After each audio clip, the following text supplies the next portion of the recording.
Good afternoon, everyone.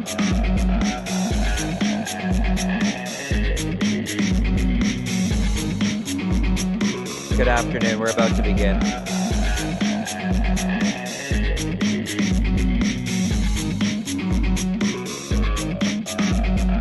Good afternoon, ladies and gentlemen, from One King West Hotel in downtown Toronto. Welcome to the Empire Club of Canada. For those of you joining us by webcast or podcast, welcome to the meeting. Today we present Patrick O'Driscoll, President and CEO of Corby Spirit and Wine. We stand here today virtually 100 years to the day from when this country was in the teeth of Prohibition.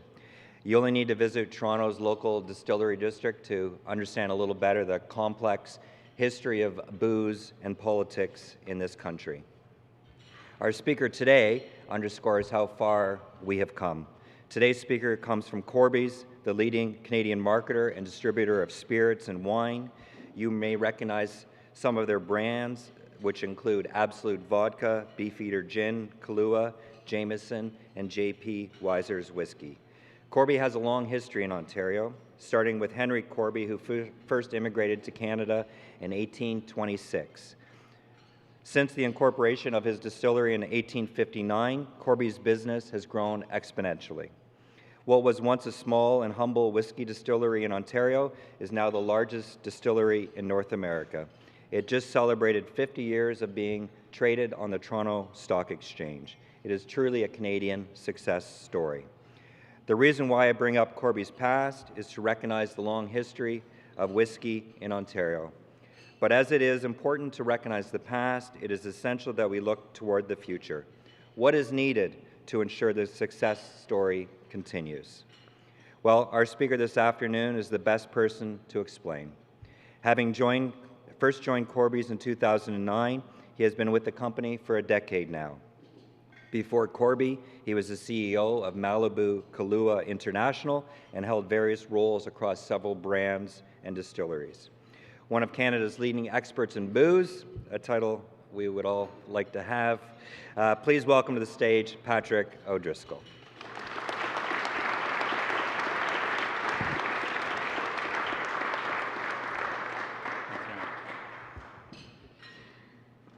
What amazing description.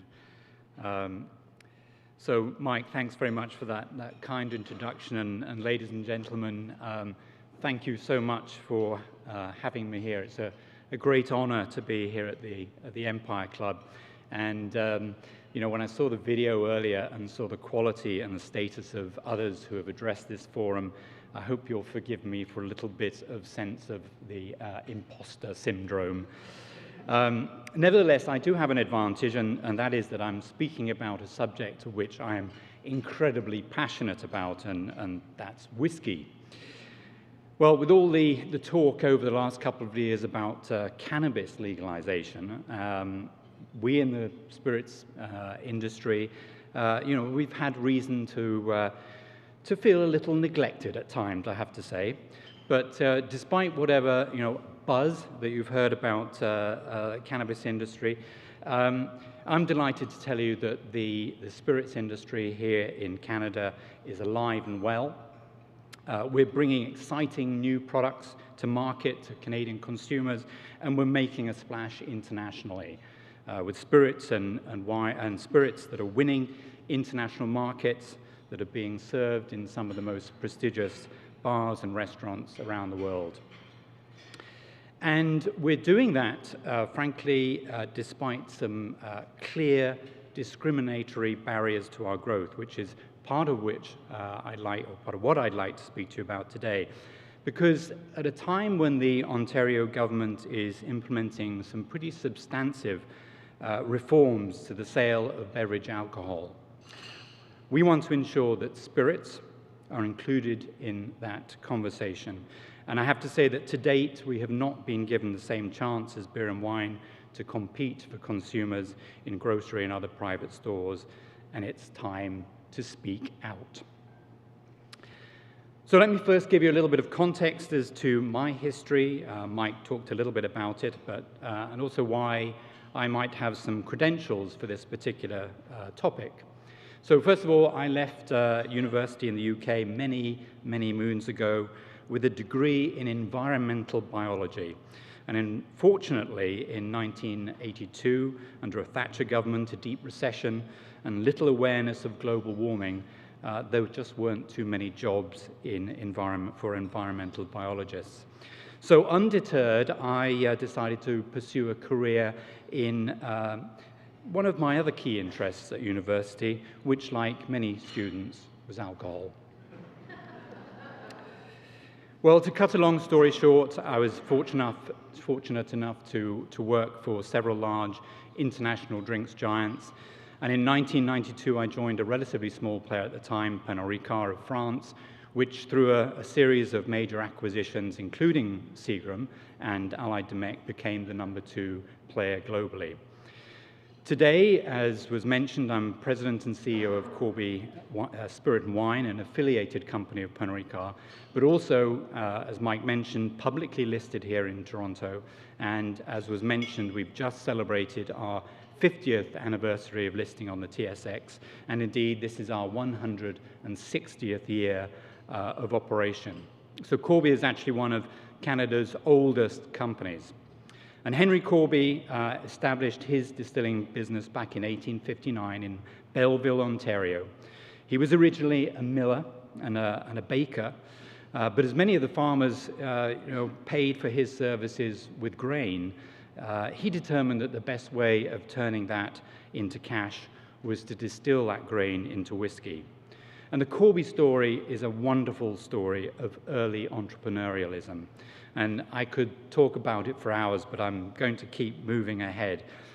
His was not the only story, however. There were other whiskey barons at the same time. One of those being Joseph Seagram. Then there was Hiram Walker, J.P. Weiser, and William Goodrum and James Wirt, so a name you'll be familiar from the distillery district here in Toronto. And they all established businesses around the same time. And these businesses grew.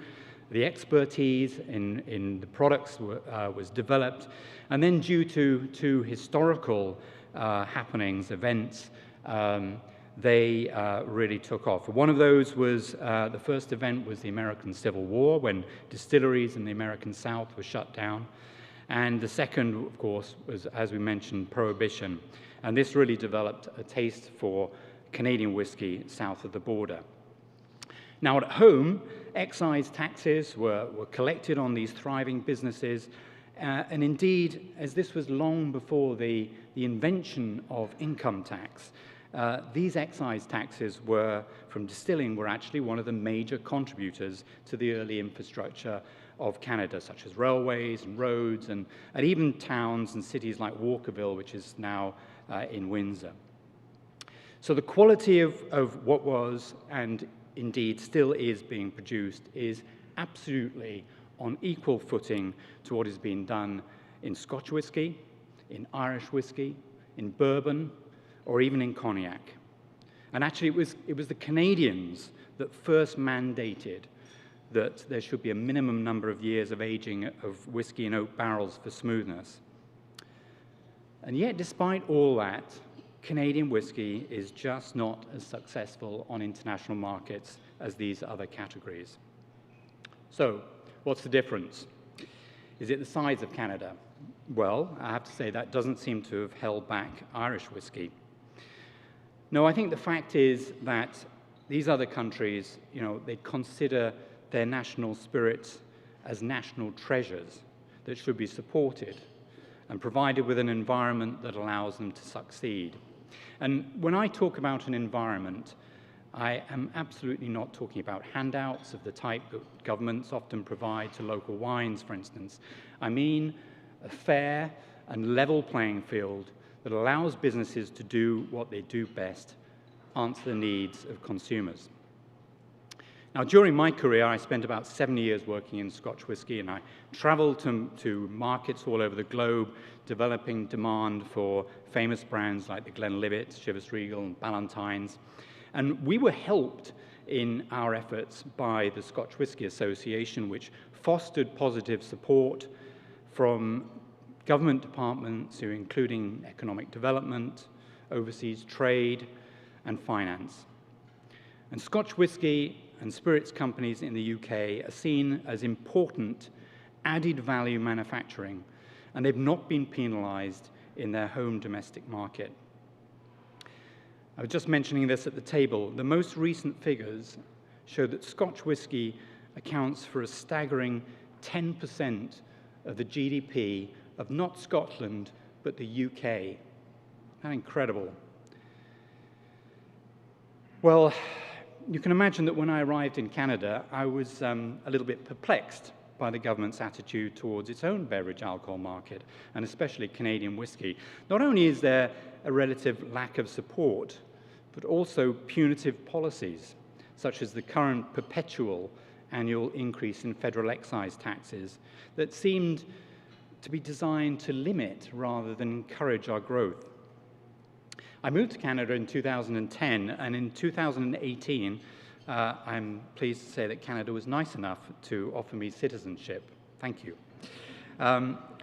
During my time here, I have to say I have developed an incredible passion for Canadian whisky, and I hope that one of the things that I can give back to Canada is to help the growth of this national treasure.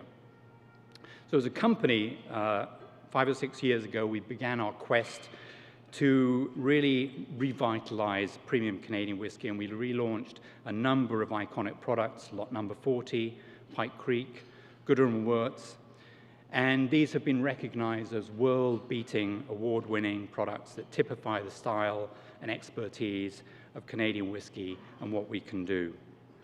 And we've also rejuvenated J.P. Wiser's, launching some wonderful award-winning premium expressions. So at this point, I think I'd be remiss if I didn't mention that you really should consider putting a few of these on your gift lists for the holiday season. That's my plug. Now, given the size and maturity of the Canadian domestic market, we see much of Corby's future growth coming from export. Products like our premium craft Canadian whiskies and indeed our Quebec Source and Ungava gin, they have global appeal. For the past years, we've been working to elevate their profile, and I have to say we have been getting some very, very positive feedback and response from bartenders around the world and communities, and it's been most encouraging. But the problem is, it takes a lot of money to build an export business and enter new markets. And therein lies the rub, because you may not know that spirits are disproportionately highly taxed, with taxes and markups accounting for almost 80% of the retail price that you and I pay on shelf. The heavy taxes that are imposed on spirits, in addition to the limited number of distribution channels available to us here in Ontario, they dampen our profits and they limit the amount that we can invest pursuing international growth. And that not only affects our future, but it also affects the future of our key partners in our supply chain, like the Ontario grain farmers, for instance. So this brings me to the second part of my speech, and as I'm now a proud Canadian citizen, I'm going to approach this sensitive topic as nicely and as politely as any Canadian would, a bit like, apologizing when somebody steps on your foot. What I'm about to say has to be said. In the ongoing discussions about how beverage alcohol is sold in Ontario, I think there's one aspect that just doesn't get enough attention, and that aspect is fairness. Let me give you some facts. In Ontario, you can buy beer in 660 LCBO stores, 200 agency stores, 450 beer stores, 450 grocery stores, and a handful of wine boutiques. And then you can buy wine in those same LCBO channels, plus another 150 grocery stores, 68 wine boutiques, 224 privately owned wine retail outlets, making up around about 6 channels that beer and wine can be retailed in. And that is poised to further increase. Well, how many channels are there for spirits? 2. Just the LCBO and their agency stores. That's it. We're the only beverage alcohol sector in Ontario that is only available in the LCBO. And frankly, I cannot find a good reason for it. And the situation exists because previous governments have made political decisions unrelated to economic or consumer factors. Time again, they've intervened in the free and open market, essentially picking winners and losers. And most recently, the previous government here in Ontario went against the recommendations of their own hand-picked independent advisor, and they provided exclusive access to new channels for beer and wine. Now, even worse, these expanded channels for beer and wine include imported products. Wines from France, Italy, California, beers from Europe and America. They are getting more exposure to Ontario consumers than spirits that are made here in Ontario by Ontario workers with grains grown on Ontario farms. Now, just think about that for a second. By its actions, the Ontario government is supporting jobs, economic activity, and investment in foreign markets above jobs and opportunities here for Ontario workers and Ontario communities. You know, I was thinking about that, and by this logic, you know, we should be seeing, you know, Tourism Ontario advertising European river cruises. It doesn't make sense.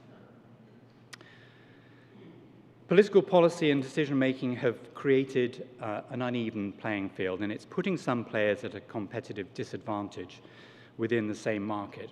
So the obvious question has to be, why are spirits treated differently? What really is the difference between beer, wine, and spirits?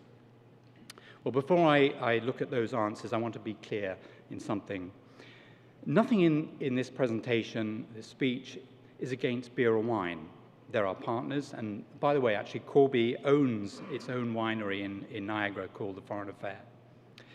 And I also want to be clear that this is absolutely in no way any criticism of the LCBO. Corby enjoys an excellent relationship with the LCBO, and I truly believe that they do a great job providing consumer choice and experience within the remit that they've been set. My message is purely about fairness. I don't necessarily care which channels are open or not. I'm primarily concerned that the playing field is not tipped unfairly to stifle our success. Now, one of the arguments for treating spirits differently from beer and wine is that they have a higher alcohol content. Let's look at that for a moment. Yes, a standard bottle of whiskey is at 40% alcohol by volume compared to 12% for your average glass of wine and maybe 5% for beer. But it's not that simple because serving sizes are different.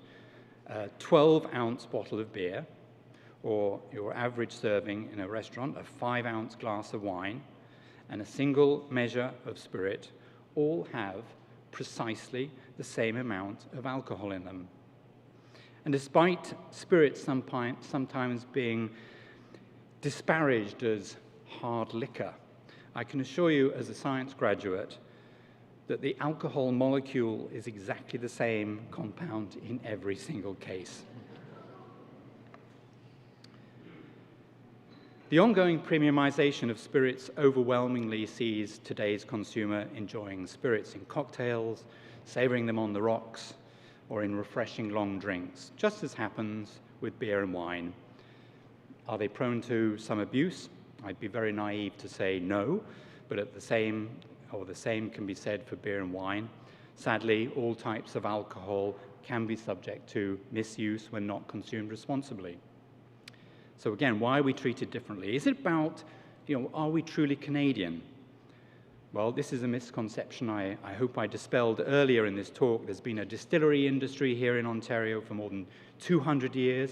Whiskey brands like J.P. Wiser's were founded in Ontario, where they continue to be crafted using ingredients grown here in Ontario. In fact, Ontario distilleries are the largest buyer of rye grain in the whole of Canada, and they're the fourth largest buyer of Ontario corn. And I have to say, I'm pretty proud that Hiram Walker Distillery in Windsor really supports its local farming community right across southern Ontario. So perhaps selling spirits in grocery and private stores is seen as a threat to the LCBO. Most people don't realize that spirits as a category is the largest contributor to provincial alcohol revenues. They don't know that the provincial markup on spirits borders on the punitive. The taxes paid on a bottle of whiskey are at least double that paid on beer and wine. So even before the government opened new channels of distribution to some alcohol sectors but not others, we were already fighting somewhat of an uphill battle. We've been told that there's a fear that expanding sales of spirits to new channels will lower provincial revenues, that it may actually threaten the LCBO. And we see no evidence of this. And in fact, you only have to look west if you go to BC, the British Columbia Liquor Distribution Branch, which is the equivalent of the LCBO in BC. They doubled their net income to the provincial treasury, and they saw consumer satisfaction ratings increase from 85 to 99% following the introduction of private standalone liquor stores. And these private stores, they operate selling beer, wine, and spirits in conjunction with and complementary to the government-owned and operated stores. So again, why are spirits treated differently? Is it that Ontarians, they're against selling spirits in the same place as beer and wine? Well, there was a recent survey that more than 1,000 people conducted this past April, and it found widespread support for allowing spirits to be sold alongside beer and wine in grocery and private stores. And 70% agreed that selling spirits in grocery stores can be done responsibly as responsibly as selling beer and wine. And the same percentage agreed that spirits should be available in any store authorized to sell those other categories. Now, in fact, our current Premier, in his first throne speech after taking office in June 2018, said this. He said, "Your new government will respect consumers and they'll trust adults to make responsible choices that work for them." And we as an industry wholly agreed with that sentiment. So we kind of find it strange that that same administration seems to suggest that choosing a gin and tonic is just too risky a choice for most grown adults. So we really haven't yet found the answer to what makes spirits different. If it's not our commitment to Ontario and Canada, and it's not a risk to the LCBO, and the polls show that Ontarians support it, then it has to be an economic argument, right? As I mentioned a few minutes ago, spirits as a category are the largest contributor to provincial revenues in the alcohol sector. A few years ago, Spirits Canada and the Ontario Ministry of Agriculture, Food and Rural Affairs did a study, and they showed that spirits production in Ontario supported more than 6,000 direct and indirect jobs, contributed $1.5 billion to the Ontario GDP, and brought in more than $400 million through exports. And by the way, that export figure exceeds the combined total exports of beer and wine, not from just Ontario, but across Canada. And all of this is being put at risk if beer and wine is offered in private stores and spirits are excluded and remain solely in the LCBO. And I'm not making a fanciful, random forecast with that projection. We just have to look to our neighbors to the east to see what we're facing. In Quebec, in the 1970s, spirits accounted for 40% share of the alcohol market. Then in the late 70s and early 80s, Quebec permitted the sale of beer and wine, first in grocery stores, and then in convenience stores. And within a decade, the market share of spirits plummeted to 14%.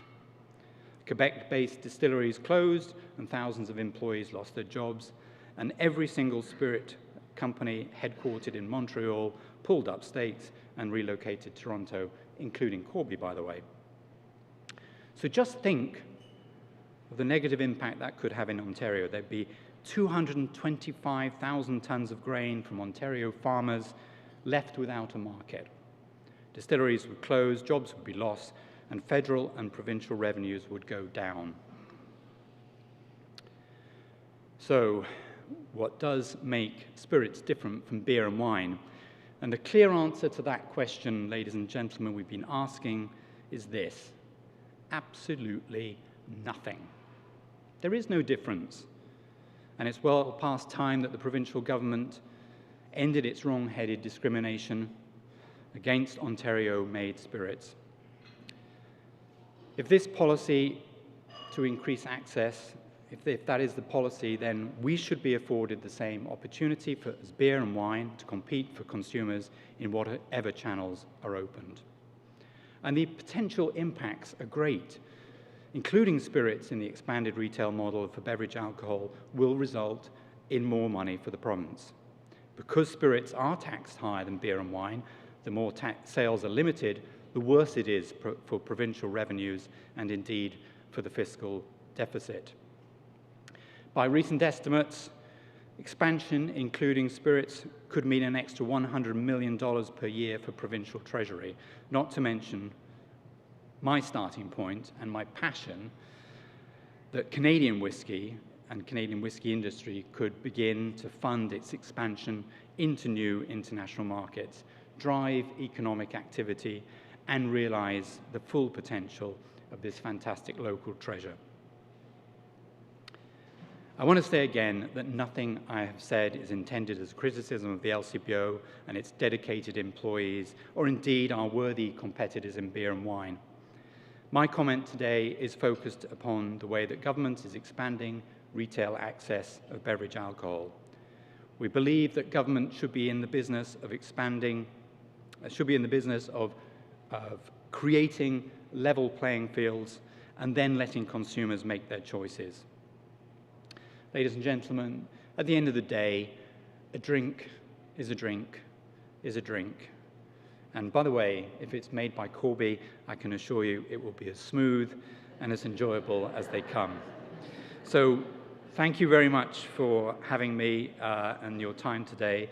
I wish you the very best for the coming holiday season. I'm going to hand it back to Mike, and I'm happy to take some questions on either the subject of Canadian whiskey or indeed environmental biology. Thank you.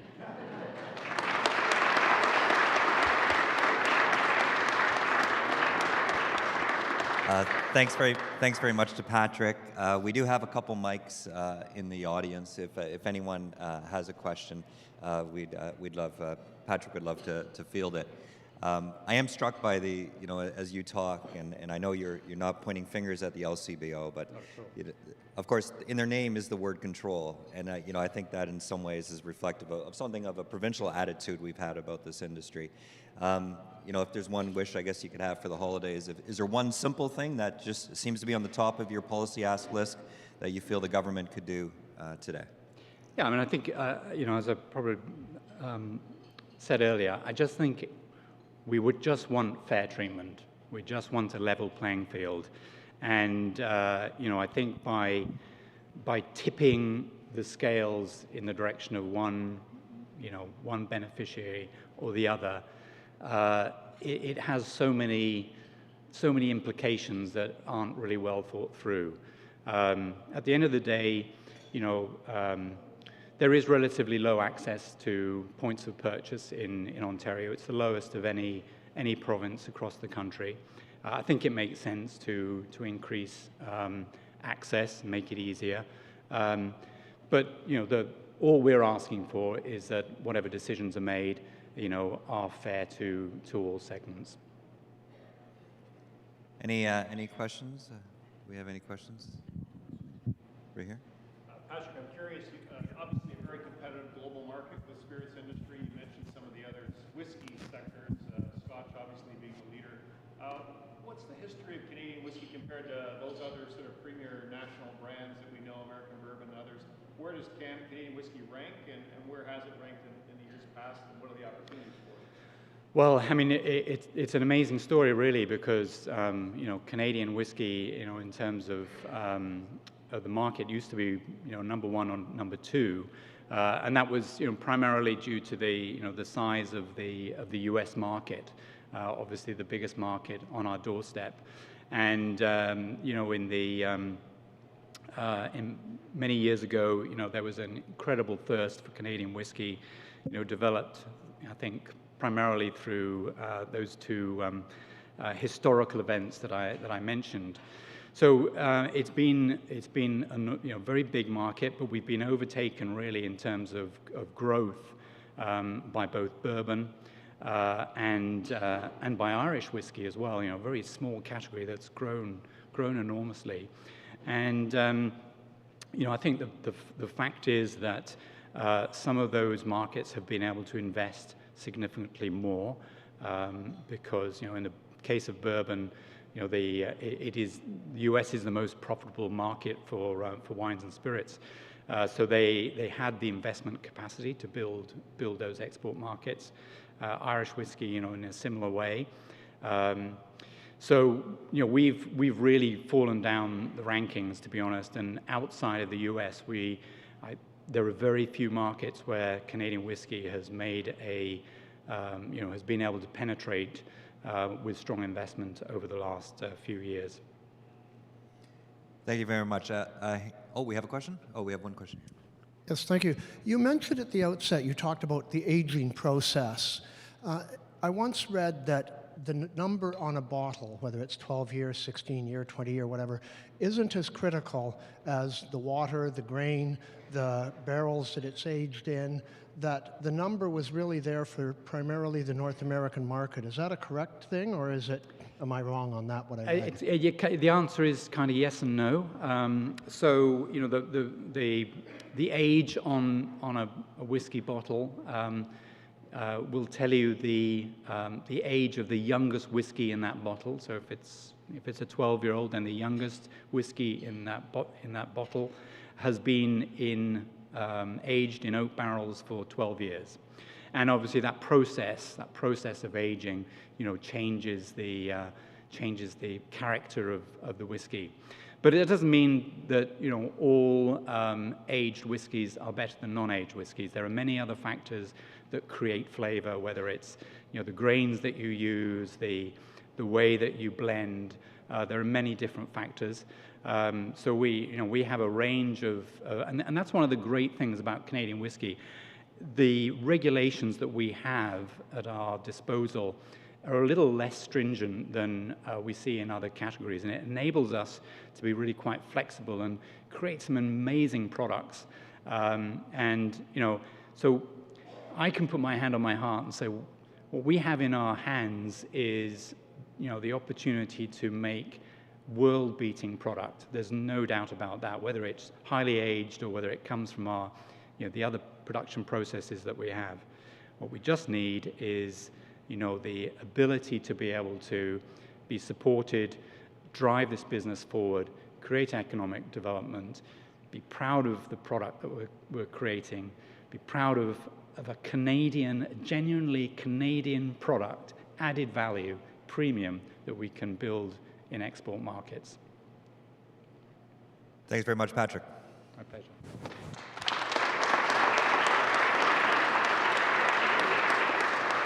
I'll ask Peter Seaman from Grassroots Public Affairs to offer proper appreciation.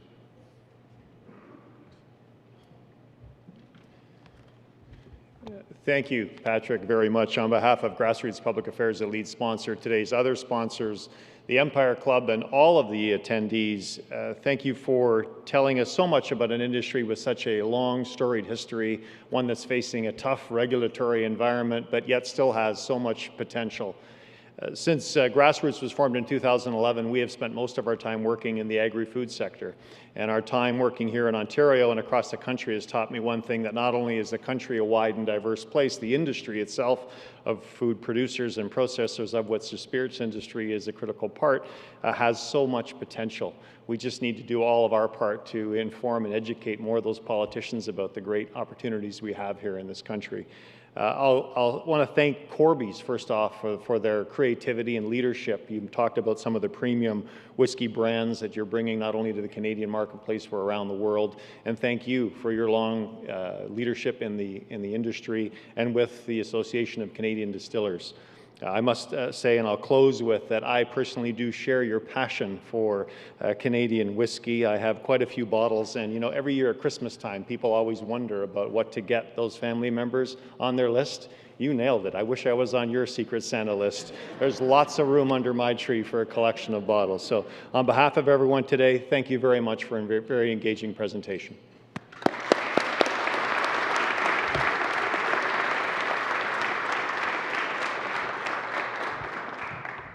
Well, thank you very much.